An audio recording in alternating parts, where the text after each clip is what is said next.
मेरे जवान, और जिस प्रकार से रिजल्ट दिया गया है रेलवे का, और हम लोग उम्मीद कर रहे थे कम से कम 7 लाख रिजल्ट देगा, लेकिन यह 7 लाख रिजल्ट नहीं दिया। एक तरह से यह कहा जाए कि पूरी तरह से विश्वास में लेकर ठगना इसको कहते हैं। इसे पूरी तरह से विश्वास में लेकर ठगना कहते हैं। जब हम लोगों ने इसका विरोध किया तो फिर सूचना में देता है क्या वैकेंसी के समय लिखा हुआ था। आप बताइए, ये वैकेंसी का जो वैकेंसियाँ निकलती हैं वह 14 पेज के होते हैं, उसमें कहाँ पर कौन सा चीज़ लिखा हुआ है, कौन इतना पढ़ता है। मतलब आप कह दीजिए कि ये जो कम जो सीटें दी गई है और रिजल्ट बहुत कम दी गई है, एनटीपीसी के जो रिजल्ट हैं,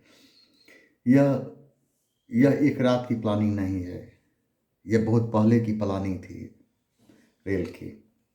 लेकिन यह चलने वाला नहीं है। जो लड़के compete किए हैं उन्हें हम तहे दिल से मुबारकबाद देते हैं, इस तरह के वातावरण में आप compete किए हैं। लेकिन जो लड़के compete नहीं किए हैं उन्हें उदास रहने की आवश्यकता नहीं है। हम लोग पूरी तरह से दबाव बना रहे हैं सरकार पर, फिर और रिजल्ट देने के लिए हम लोग बाध्य कर रहे हैं। सरकार को और रिजल्ट देना होगा, सरकार को और रिजल्ट देना होगा, इसलिए उदास रहने की आवश्यकता नहीं है। आप लोग अपने स्तर से पढ़ाई को जारी रखें। हम पहले भी बोले थे, जो हालात है उस हालात से डरना नहीं है, उस हालात से डरना नहीं है, उस हालात का मुकाबला करना है और मुकाबला करके परिस्थिति को अपने अनुकूल बनाना है। इसलिए अभी जो आपका रिजल्ट निकला है, अपने आप को असफल नहीं माने। अंत तक हम लोग प्रयास करेंगे। उन्हें दोबारा रिजल्ट देना होगा, उन्हें दोबारा रिजल्ट देना होगा। और आज हम आपके लिए कुछ प्रश्न लेकर आए हैं, जरा सा उस प्रश्न को गौर करें। हम कहते क्या है, मेरे पास अभी बोर्ड की व्यवस्था नहीं है, इसलिए हम कुछ गेस क्वेश्चन बार बार समय पर लाते हैं। हो सकता है यह प्रश्न कहीं आपके तकदीर का ना फैसला कर दे, क्योंकि कोई नहीं जानता है कौन प्रश्न कहाँ से पूछा जाएगा। प्रश्न ये है कि निम्नलिखित पुस्तकों में से किस पुस्तक का लेखक वारामिहिर ने, प्रश्न है निम्नलिखित पुस्तकों में से किस पुस्तक का लेखन वारामिहिर ने किया है, और इसका सही आंसर है बृहत संहिता। बात है कि वारामिहिर जैसे विद्वान गुप्त काल में हुए थे। वारामिहिर बहुत बड़ा खगोल शास्त्री थे। इन्होंने बृहत संहिता, लघु जातक एवं बृहत जातक जैसी पुस्तक की रचना की थी। आपसे प्रश्न पूछा जाएगा वारामिहिर जैसे विद्वान किस काल में हुए थे, तो गुप्त काल में। इनका संबंध किससे है, तो खगोल शास्त्र से। पूछेगा वारामिहिर की कौन सी रचना है, तो बृहत संहिता, लघु जातक, बृहत संहिता, लघु जातक एवं बृहत जातक। इस प्रकार वारामिहिर ने बृहत संहिता, लघु जातक एवं बृहत जातक जैसी पुस्तक की रचना की थी। ऑप्शन में है कालिदास, यानी कालिदास जैसे विद्वान भी गुप्त काल में ही हुए थे, और कालिदास ने अपनी ज्ञान की गंगा से गुप्त साम्राज्य की धरती को धन धन कर दिया। कालिदास को भारत का शेक्सपियर कहा गया। कालिदास ने अभिज्ञान शाकुंतलम, रघुवंशम, कुम्हार संभव, मेघदूत, ऋतु संहार, ना जाने कई ऐसी पुस्तक की रचना करके इतिहास में अपना नाम स्वर्ण अक्षरों से दर्ज कराया था। कालिदास की रचना अभिज्ञान शाकुंतलम भारत की पहली ऐसी रचना मानी जाती है जिसका सर्वप्रथम किसी विदेशी भाषा में अनुवाद किया गया था। तो विष्णु शर्मा जैसे विद्वान गुप्त काल में ही हुए थे। विष्णु शर्मा ने पंचतंत्र जैसी पुस्तक की रचना की थी, और पंचतंत्र भारत की पहली ऐसी रचना मानी जाती है जिसका सबसे अधिक बार किसी विदेशी भाषा में अनुवाद किया गया था। आपसे प्रश्न पूछा जाएगा कालिदास जैसे विद्वान किस काल में हुए थे, तो गुप्त काल में। पूछा जाएगा कि भारत का शेक्सपियर किसे कहा जाता है, तो कालिदास। पूछेगा कि अभिज्ञान शाकुंतलम, रघुवंशम, कुमार संभव, मेघदूत, ऋतु संहार जैसी पुस्तक किसने लिखी, तो कालिदास। पूछेगा भारत की वह पहली रचना कौन है जिसका सर्वप्रथम किसी विदेशी भाषा में अनुवाद हुआ, तो वह था अभिज्ञान शाकुंतलम। पूछेगा कि विष्णु शर्मा जैसे विद्वान किस काल में हुए थे, तो गुप्त काल में। पूछेगा पंचतंत्र किसकी रचना है, तो विष्णु शर्मा की। पूछा जाएगा कि भारत की वह पहली रचना कौन है जिसका सबसे अधिक बार किसी विदेशी भाषा में अनुवाद किया गया, वह था पंचतंत्र। आज यहाँ पर आगे का प्रश्न यह है, किस आंदोलन का नेतृत्व मोहम्मद अली और शौकत अली ने किया था। इसका सही आंसर होगा खिलाफत आंदोलन। खिलाफत आंदोलन की जहाँ तक बात है तो खिलाफत आंदोलन का समय माना जाता है 1922 से 1924। हुआ यह था कि तुर्की के इस्लाम धर्म में धार्मिक गुरु के प्रधान को खलीफा कहा गया। तो तुर्की के खलीफा को भारत के ही मुसलमान नहीं, संसार के सारे मुसलमान अपना धार्मिक गुरु मानते थे। इस प्रकार तुर्की के खलीफा के सम्मान की रक्षा के लिए भारत की धरती पर जो आंदोलन चलाया गया, इसे हम खिलाफत आंदोलन के नाम जानते हैं। खिलाफत आंदोलन के भारत में दो प्रमुख नेता थे, मौलाना मोहम्मद अली एवं मौलाना शौकत अली। इन दोनों को हम अली बंधु के नाम जानते हैं। महात्मा गांधी जैसे नेता ने खिलाफत आंदोलन को अपना समर्थन प्रदान करके इसे हिंदू मुस्लिम एकता के एक अच्छे अवसर के रूप में देखा था। आपसे प्रश्न पूछा जाएगा खिलाफत आंदोलन का समय क्या माना जाता है? 1922 से 1924 ईस्वी। पूछेगा कि खिलाफत आंदोलन क्यों चला गया? तो खलीफा के सम्मान की रक्षा के लिए। पूछेगा कहाँ की खलीफा के सम्मान की रक्षा के लिए? तो तुर्की के खलीफा के सम्मान की रक्षा के लिए। पूछा जाएगा कि भारत में जो खिलाफत आंदोलन चलाया गया था, इसके कितने नेता थे? तो दो प्रमुख नेता थे। कौन कौन? तो मौलाना मोहम्मद अली एवं मौलाना शौकत अली। पूछेगा इन्हें किस नाम जानते हैं? तो अली बंधु के नाम जानते हैं। पूछेगा कि भारत के किस नेता ने खिलाफत आंदोलन को समर्थन प्रदान करके इसे हिंदू मुस्लिम एकता के एक अच्छे अवसर के रूप में देखा था? तो महात्मा गांधी ने। यहाँ पर आगे की ओर हम आ रहे हैं। आगे का प्रश्न देखते जाएं। आगे का प्रश्न आपके हिस्से में क्या पड़ता है? आगे का प्रश्न यह है कि भारत के संविधान का अनुच्छेद 300A किससे संबंधित है? तो ऑप्शन है वित्तीय आपात, बी में है अखिल भारतीय सेवा, सी में है शिक्षा का अधिकार, डी में है संपत्ति का अधिकार। लेकिन इसका आंसर होगा संपत्ति का अधिकार। इस प्रकार भारतीय संविधान का अनुच्छेद 300A में संपत्ति के अधिकार का उल्लेख है। यानी भारत में पहले मौलिक अधिकारों की संख्या 7 थी, लेकिन 44वां संविधान संशोधन 1978 ईस्वी में हुआ था। 44वां संविधान संशोधन के द्वारा संपत्ति के अधिकार को कानूनी अधिकार का दर्जा दे दिया गया, जिसके कारण मौलिक अधिकारों की संख्या 7 से घटकर 6 हो गए। आप यहाँ है ए में है वित्तीय आपातकाल, यानी रखना है भारतीय संविधान का अनुच्छेद 360 के तहत राष्ट्रपति भारत में वित्तीय आपात की घोषणा करता है और वित्तीय आपात की घोषणा के 2 माह के अंदर संसद के दोनों सदनों द्वारा इसका अनुमोदन होना आवश्यक है। लेकिन भारत में अभी तक एक बार भी वित्तीय आपात की घोषणा नहीं की गई है। बी में है अखिल भारतीय सेवा। तो भारतीय संविधान का अनुच्छेद 312 के तहत राज्यसभा को यह अधिकार है, वह अखिल भारतीय सेवा का सृजन कर सकता है। सी में शिक्षा का अधिकार। तो 86वां संविधान संशोधन 2002 में हुआ था। 86वां संविधान संशोधन के द्वारा शिक्षा को मौलिक अधिकार में शामिल किया गया, लेकिन इसे लागू किया गया 1 अप्रैल 2010 को। यहाँ का प्रश्न देखें। प्रश्न ये है आपको 20 में, क्वेश्चन नंबर आगे का है, निम्नलिखित में से किस एक्ट ने मुसलमानों के लिए अलग मतदान की पेशकश की? इसमें ऑप्शन है 1892 का एक्ट, बी में है 1909 का एक्ट, सी में है 1919 का एक्ट और डी में है 1935 का भारत सरकार अधिनियम।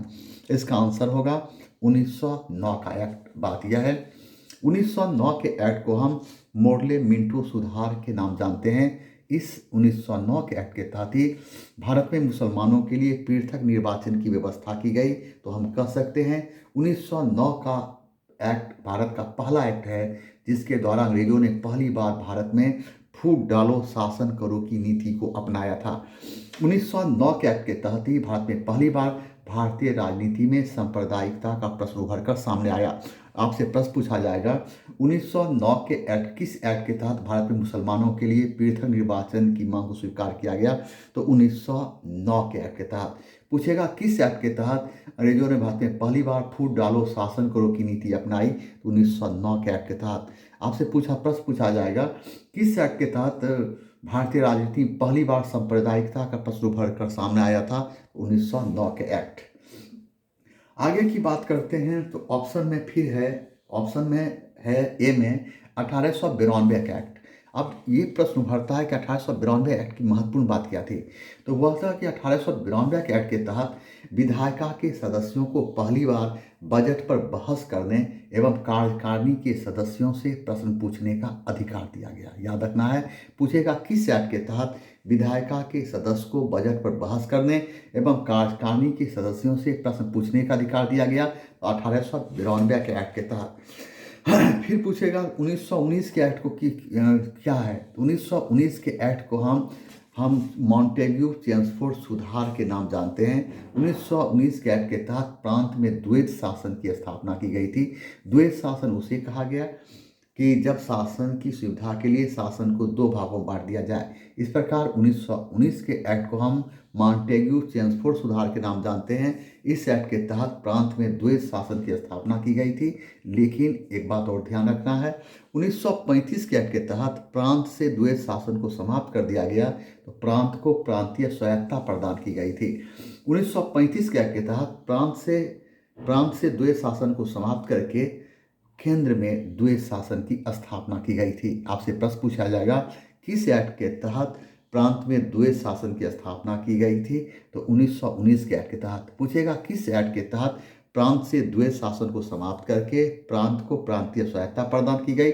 1935 के एक्ट के तहत। पूछेगा किस एक्ट के तहत प्रांत से द्वैत शासन समाप्त करके केंद्र में द्वैत शासन की स्थापना की गई थी। तो 1935 के एक्ट के तहत। आ जाए आगे की जब हम बात करते हैं तो प्रश्न निकालते हैं आपके हिस्से में कौन सा प्रश्न आया है। अब यहाँ पर एक बहुत महत्वपूर्ण प्रश्न आ गया है कि स्वतंत्रता से पूर्व भारत में दादा भाई नेहरूजी डैश की अवधारणा पर चर्चा करने वाले पहले व्यक्ति थे। तो गरीबी रेखा पर चर्चा करने वाले ये भारत के पहले व्यक्ति थे। दादा भाई नेहरूजी भारत के पहले व्यक्ति थे जिन्होंने सर्वप्रथम प्रति व्यक्ति राष्ट्रीय आय का आकलन किया था।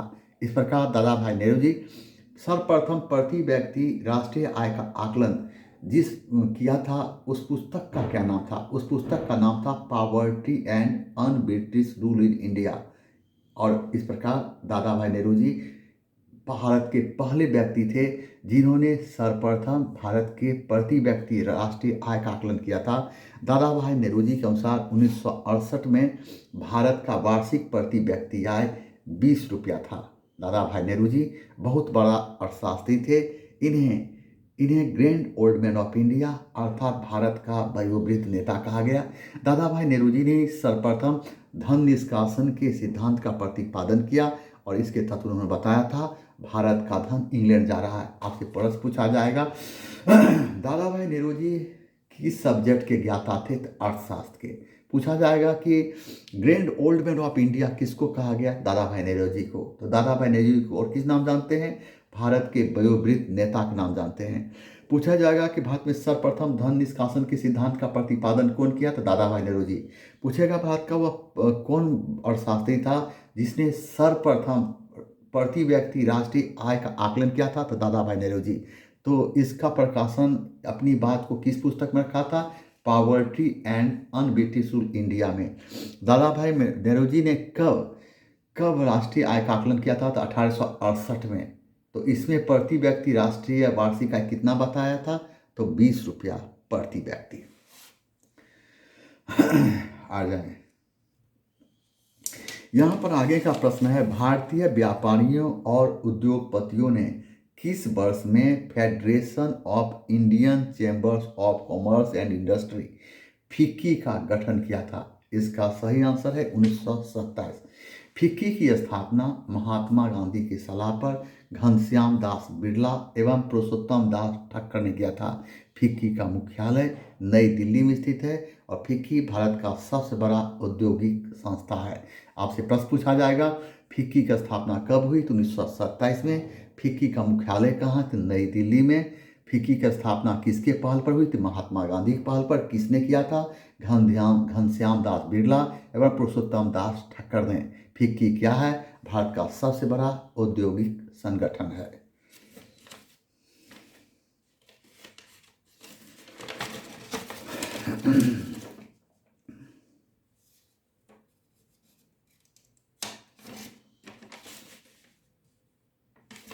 अब देखिए आगे का प्रश्न है, 30 मार्च 2021 को किस देश में नम्मा हार्ट ऑफ एशिया कॉन्फ्रेंस का आयोजन किया गया, जिसमें भारत के विदेश मंत्री ने भी भाग लिया? इसका सही आंसर है ताजिकिस्तान। इस प्रकार ताजिकिस्तान, और इसमें भाग जो लिया था भारत के विदेश मंत्री, जिनका नाम है जयशंकर प्रसाद। इस प्रकार हम देखते हैं हार्ट ऑफ एशिया की स्थापना 2011 में तुर्की के इस्तांबुल में हुई थी। हार्ट ऑफ एशिया की स्थापना का मुख्य उद्देश्य क्या था? मुख्य उद्देश्य था क्षेत्रीय देशों के बीच आपसी सहयोग को बढ़ावा देना। आपसे प्रश्न पूछा जाएगा, 30 मार्च 2021 को किस देश में नम्मा हार्ट ऑफ एशिया कॉन्फ्रेंस का आयोजन किया गया, जिसमें भारत के विदेश मंत्री ने भाग लिया था? उस देश का नाम है ताजिकिस्तान। पूछा जाएगा कि भारत का वो विदेश मंत्री कौन है जो भाग लिया? जयशंकर। पूछे जाएगा आपसे कि हार्ट ऑफ एशिया की स्थापना कब हुई? तो 2011 में। कहाँ? तो तुर्की के इस्तांबुल में। उद्देश्य क्या है? क्षेत्रीय देशों के बीच आपसी सहयोग को बढ़ावा देना।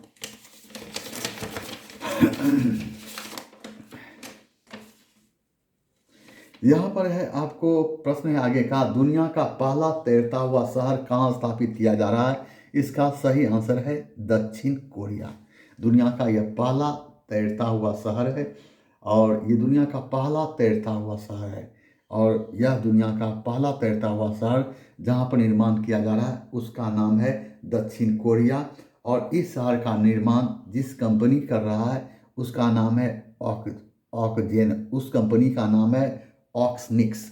उस कंपनी का यह तैरता हुआ शहर का निर्माण दक्षिण कोरिया में किया जा रहा है, और इस तैरते हुए शहर का निर्माण जो कंपनी कर रहा है उसका नाम है ऑक्सनिक्स। इस प्रकार यह तैरता हुआ जो शहर है उसके छत पर और सोलर सिस्टम स्थापित किया जाएगा, जिससे बिजली की उत्पादन की जा सकती है। यह तैरता हुआ शहर का जो है समुद्र के सतह से इसे जोड़ा जाएगा, ताकि इस तैरता हुआ शहर पर किसी प्रकार के प्राकृतिक आपदा का असर ना हो। आपसे प्रश्न पूछा जाएगा, विश्व का पहला तैरता हुआ शहर कहाँ बनाया जा रहा है? तो दक्षिण कोरिया में।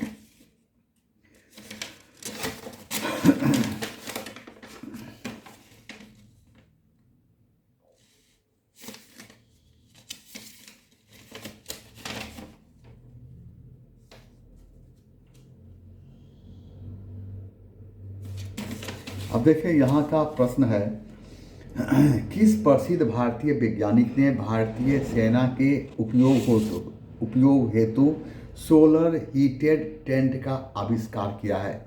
इसका सही आंसर क्या है? इसका सही आंसर है सोनम वांगचुक। याद रखना है कि सोनम वांगचुक ने सोलर हीटेड टेंट का जो आविष्कार किया है, इससे क्या होगा? तो इसका लाभ भारतीय जवान को मिलेगा। उन भारतीय जवान को लाभ मिलेगा जो लद्दाख एवं सियाचिन सीमा पर बर्फीले जगह पर तैनात हैं, और ये हीटर का काम करेगा। और हम देखते हैं क्या कि भारतीय वैज्ञानिक सोनम वांगचुक को 2018 में रेमन मैग्सेसे पुरस्कार दिया गया था।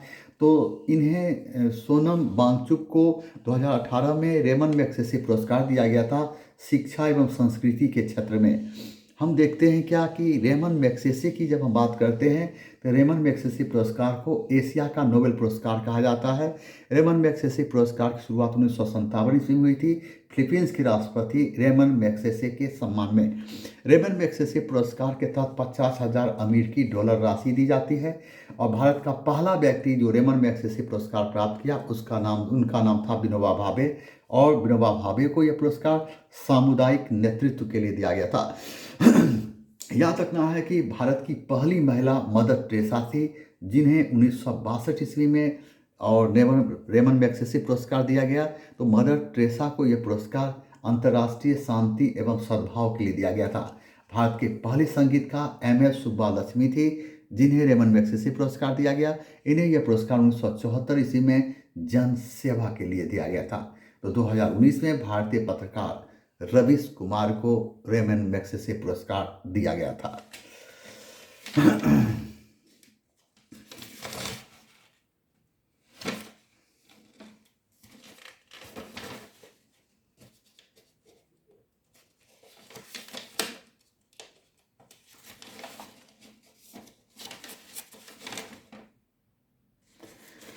आगे का प्रश्न ये है कि 28 जुलाई 2021 को विश्व भर में मनाए गए विश्व हेपेटाइटिस दिवस का थीम क्या था?